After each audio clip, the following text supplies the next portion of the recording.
that's what I want to get into. I'm going to go through the parts here, you know, a little bit of the manipulations of the takedown of this gun, because it does have some things about it that are just slightly different. But before I get going on that, I did want to show you, this is kind of you know, a product that I just got, and it's something, because this is a weapon that's going to be staged. This is kind of a cool product. So this is the Stop Box USA AR chamber lock. And for me, because this is a gun that's going to be staged in a backpack or potentially in a closet, like up on a wall, and we do have kids, you know, I obviously can't leave guns unattended in my house, particularly as they're pretty young now, but as my kids get older and, you know, can reach things or climb things, I just can't be too careful. So this chamber lock is pretty cool. It doesn't need batteries or keys. You just have a simple combination to pull this out, and all you have to do to use the weapon in a defensive situation is, you know, if you have this on the wall, pull it off the wall, pull out the lock, and then drop your bolt and click off your safety and shoot. So it's a good way to keep a hot mag in a AR pattern gun without really the risk of the kids or anyone else just picking up this gun and having an accidental discharge, and, you know, and bad things happen. The other thing I want to talk about real quick is a company I do partner with, is called AimCam, and they make action camera glasses. These are the AimCam Strike glasses. You can see the centered camera here, and these are primarily made for fishing. So they're polarized. These ones have polarized lenses, and they're waterproof.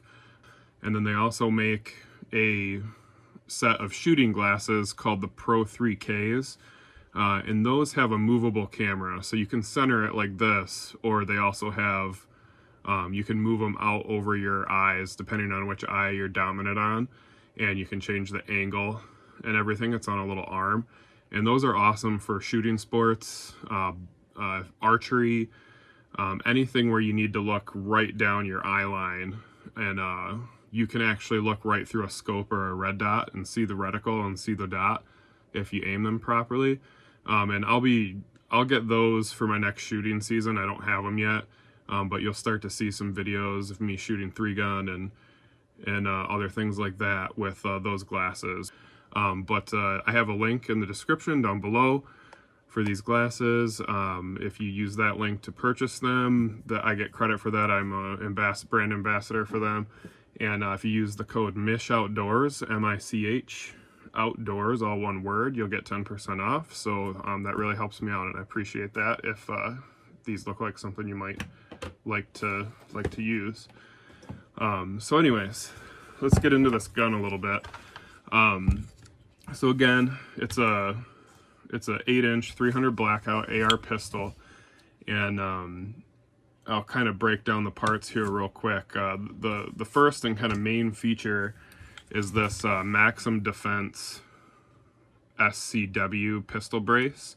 It's a PDW stock, which means it's you know, it retracts and pops out like that, and obviously it's got a few settings in between, and those settings allow you to fine-tune where this brace lines up on your arm, where this arm brace lines up with your arm, and you know, so it kind of fits a wider range of people to get that good one-handed pistol shot that we all know is super popular with AR pistols, right?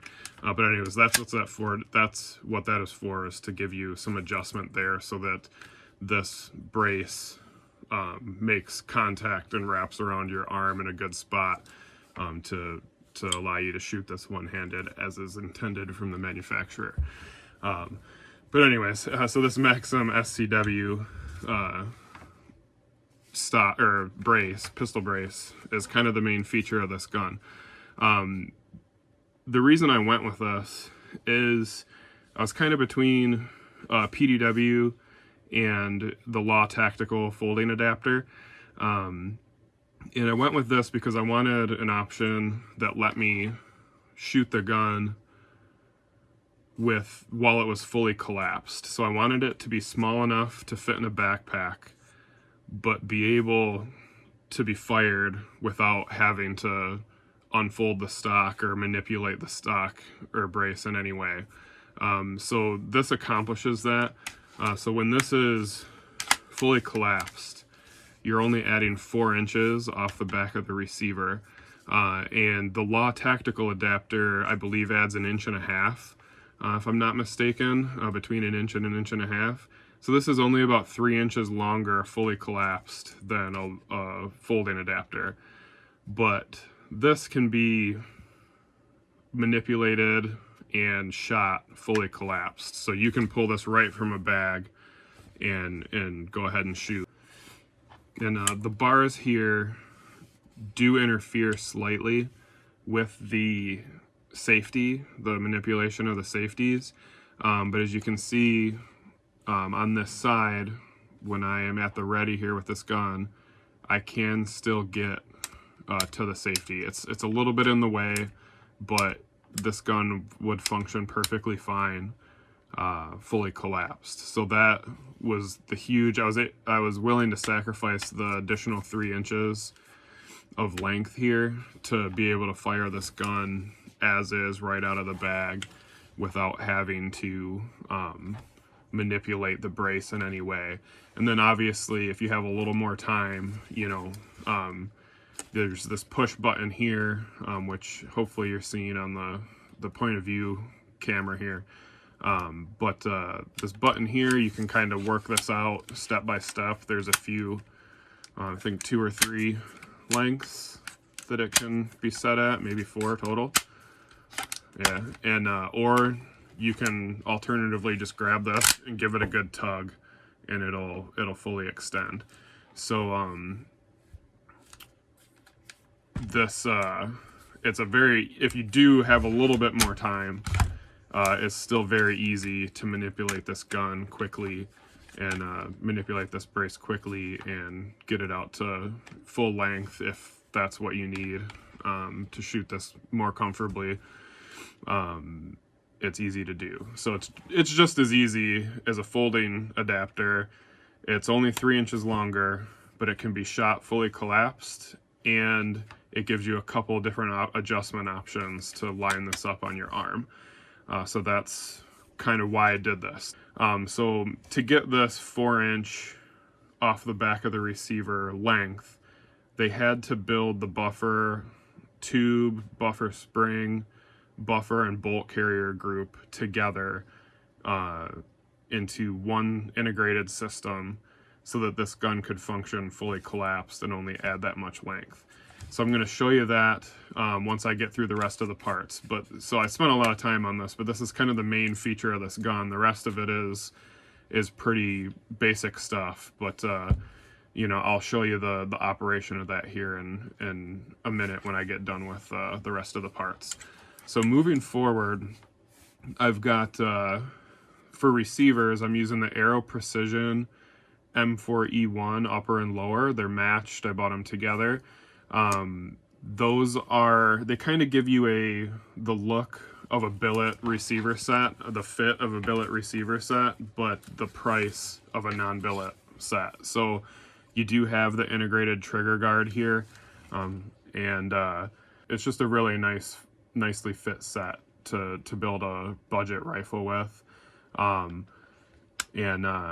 So I would use them again. You know, I've been pretty happy with it, and the fit is awesome, better than some of the other non-billet sets that I've used before. So I really like this, and you can see on my side, this is a special edition FDE set with the American flag etched here. It's got a special serial number and stuff, so that's kind of cool. But again, from a fit and function standpoint, the M4E1 from Aero Precision I think is a really good option. I'm also using the Magpul MOE K2 grip. I like the more upright grip, and then I really like the ergonomics of this one. I like having the beaver tail there. They make an option without a beaver tail, but I kind of like that. It makes it nice and comfortable. And this isn't the super thick grip. I think they make a XL version or something. I haven't really used that one, but I like this cut here. I feel like I can get really nice and close to the controls, and sometimes some of the bigger grips that don't have this inlet here as pronounced, with some safeties I have a little bit of a hard time, even with big hands, getting to the safety switches. So this combination's really good, and I do enjoy that grip. So it's a nice basic one. It does have the storage system in there. You can store gun oil or, you know, whatever. They make a few different inserts, batteries or whatever, that you can get inserts for. So the Magpul grips are always a good option. For the small parts or the lower parts kit, I am using, this is the Ergo Grips short throw safety lower parts kit. So this is the takedown and pivot pin, the mag release button, and the safety here. It's an ambidextrous safety with the 45-degree throw, and that's really what I was looking for. So I just wanted a budget set that had that 45-degree throw safety, and as you see here, you know, it's a good crisp action on the safety, and I really like this safety. It's got a nice long arm on it. The safety that I use on my race gun, the arm is kind of short, and with the Surefire grip that I use on that gun, it's a little bit hard for me to manipulate the safety easily. So I do enjoy the safety with the longer arm, and in combination with this little bit smaller grip, that's pretty good. So I definitely recommend that Ergo Grips lower parts kit, and I would use it again on a different build. And in fact, I'm thinking of trying to find the safety just standalone, potentially for my race rifle, just because this is far easier to manipulate than what I have on there currently. So that's that. Currently I'm just using a mil-spec trigger here. It was just one I had laying around. I don't know what brand it is, but I had polished the flats on the trigger. So it's smooth, but it's a mil-spec trigger, so it's a little heavy, but self-defense gun, I'm not really worried about that, but no complaints with it. And then the other small parts are Strike Industries. So I've got the Strike latchless charging handle. I really like the latchless charging handle. I believe I've talked about it in other videos, but it's nice because it doesn't mar up your receiver here. Most charging handles have a latch that clips into this little groove here on my side of the gun, and so this kind of forgoes that, so you don't really mar up your receiver here, and it works with an internal spring system. So I don't know if we can get the light right here, but you can kind of see the springs here, and they just kind of clip into the inside of your receiver. They engage with the inside of your receiver, and so you don't need a latch. There's no levers here that you have to hit. You can just, if you can get enough grip to break that tension, then you can manipulate this gun. You don't need to manipulate a lever to get the latch to pop open to work the action. So I like these. We'll see how long that spring-loaded system lasts over time. But so far, I have it on this is the second gun I have it on. I have obviously more rounds through my other main AR, and I haven't had any problems with it. So that's the charging handle from Strike, the latchless charging handle. And then I am also using the Strike forward assist. I just had to put something in that hole so it wasn't open. So I did the Strike one because I've used them before, and you know, there's nothing wrong with them. And I like the texture of it, but I obviously rarely, if ever, use a forward assist. And then the last small part on the upper is the Strike polymer dust cover, and that dust cover has the American flag on it, so go America. But they're easy, the polymer, and they make billet ones as well. but they're easy to take in and out, and they just do what they're supposed to do. Moving forward, so to kind of complete the basic hardware, with the Aero Precision receiver, I've got the Aero Precision Atlas R1 series. This is a 7-inch handguard. It mates up very well with the 8-inch Ballistics Advantage barrel. It comes out to the proper length. For me, I didn't want it to overhang the threads because I knew I wasn't going to have a can right away, and I wanted to be able to, if I was going to swap out the any parts here, the muzzle devices at all, I wanted it to not totally cover the threads, but when I do get a can, I want it to sit pretty flush with the base of the suppressor, and so I'll have a fairly seamless integration here once I do have a suppressor, and that was kind of what I was going for, as long as I could possibly get without interfering with the suppressor or taking muzzle devices on and off. So this worked out perfectly. It was kind of a gamble because I wasn't 100% sure how that was going to line up, but it has been good.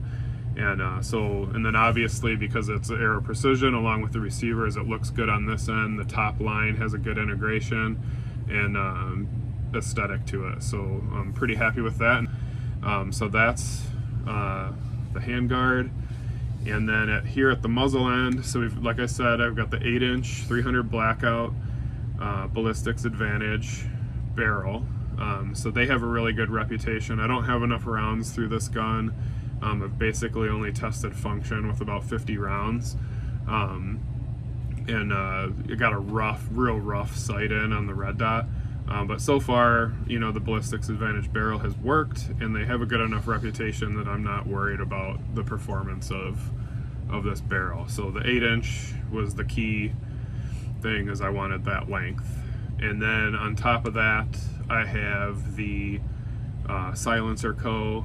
ASR mini brake. So it's a single port brake that integrates with Silencer Co. Suppressors, and the eventual suppressor I want to get is the Omega 36M, and that will quick detach onto this device without adding a bunch of length. So I wanted this to fit in the backpack, and so because I had the extra 3 inches from the Maxim Defense Brace, I wanted a shorter brake, and I think this only adds about 1 inch to the end of the barrel, where most brakes are going to be 1.5 inches to 2 inches. So that saved me a little bit of room to be able to pack in a bag, and that was why I went with the single port. And the recoil is pretty good with this, so I think it performs pretty well. Obviously, I didn't shoot it without the brake on, but it does a pretty good job of taming that 30 caliber projectile on this little gun. So I think the performance is pretty good on it.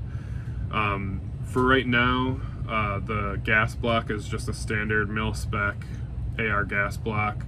I will, once I have the suppressor, I will upgrade that to one that has either an adjustable switch to shoot it suppressed or unsuppressed, or the Seekins maybe, that makes or Superlative Arms, I believe, makes the bleed off gas block, where if you set your gun at the lower pressure that you're going to need, and then if you have a higher pressure round, or with or without the suppressor, your pressure goes up, the gas, instead of sending more gas to your system, it bleeds out the gas block. And so that's probably what I'll go with, but I don't really need it until I have the suppressor. So I just had this mil-spec one laying around, and so that's what I went with this, just to get the gun up and running. But eventually I'll swap that out. And then from there, I do have this Olight Odin weapon light, and this one's kind of big. It was just, I got it off of one of their flash sales for pretty cheap, so I went with this one. I just had it laying around. It's kind of big in this configuration. As you can see, it adds quite a bit of length to the gun, and if I move it back any farther, then I don't really have a place for my hands. So I'll probably swap this out for just a pistol weapon mounted light, or they do make Olight does make a Odin Mini now, and it would be a little bit shorter. So I'm not 100% sure what I'm going to do with that, but it'll probably end up being swapped out for a smaller light. But this is pretty cool. The tail switch is included that mounts to the Picatinny rail. You can see there, and works well. Okay, nice and bright. And it attaches to the light with this quick detach magnetic mount. So you just unclick and then pull it off. And then to lock it in, you just kind of push it forward till you hear the click, and then it's on there, and the mount's pretty good there. And so if you want to take this light off, you can just unhook the tail switch, and then on this side, we're already on unlock. So you've got locked and unlocked, and then you just push that in and slide your light right off. Of course, I turned it on in that process, but so that kind of gives you a light that you can throw in your pocket, or if you can't fit this gun in your bag with the light on, you can kind of keep it separate, and then if you need it, you can click it in. It does give you a mount on the bottom as well as the side, so depending on how you want it configured, you can mount this pretty much any way you want in any direction, and it will work. So there's the magnetic thing grabbed itself here, and then I've been mounting this on the side, so it just locks in, and then you turn your knob here to lock, and then that isn't going to go anywhere. So that's the weapon light I'm using right now, but I'll probably at least swap that out for the smaller one, if not a pistol light. And Olight does make a pistol light that integrates with a tail switch. It's a little bit different than how this is set up, but it still mounts to the Picatinny. So I've got some decisions to make there, but no rush because I can't get ammo for this thing anyways. And then the last piece is the Vortex Spark AR. This is the 2 MOA dot version. They do make now, they just released a solar power version of this same red dot, and I'll probably look at that at some point for this gun, so I don't have to worry as much about batteries. But this is a pretty solid dot. It's a micro dot, so the field of view isn't fantastic. I may switch this to more of an open frame red dot. We'll see. I got to get some more rounds through it, get my wife shooting the gun, and see how she works with this. It's got a fairly small, it's a big field of view for how small the sight is, but I may swap that out. But so far so good with this, and we'll just kind of have to see as I shoot it more if I decide to swap that out at all. But so that's the parts to the gun here. Let me know what you think, if there's anything you like or don't like about the gun. If you have questions about anything that I covered or didn't cover, let me know. If you're looking to put something like this together and you have questions about the internals or anything like that, I'll try my best to answer those questions. But yeah, let me know what you think. I think it's a good direction for people to go. I think the AR is an extremely especially a AR pistol, extremely underrated self-defense and home defense gun. And I think if more people really look at the pros of using an AR as a home defense gun, I think that's a good thing. So let me know what you think about that. That's just my opinion. Obviously lots of people like a lot of different weapons, and to each their own. I'm not going to tell you you're right or wrong. Whichever one you practice with, whichever one you're the most comfortable with, is probably your best option. I really think an AR pattern gun is a great home defense weapon, as long as you don't live in like a little apartment, and as long as you're not shooting just full metal jacket ammo.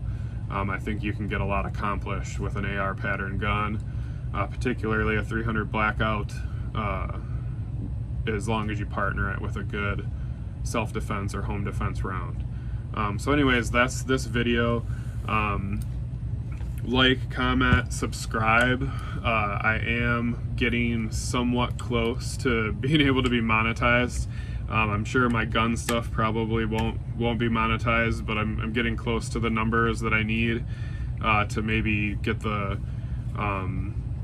fishing videos at least monetized. So anything you do, like, comment, share. Check out the links below for some affiliate links and product links, as well as the AimCam Glasses discount code. And I truly appreciate it. So thanks for watching, and let me know if you have any comments or questions.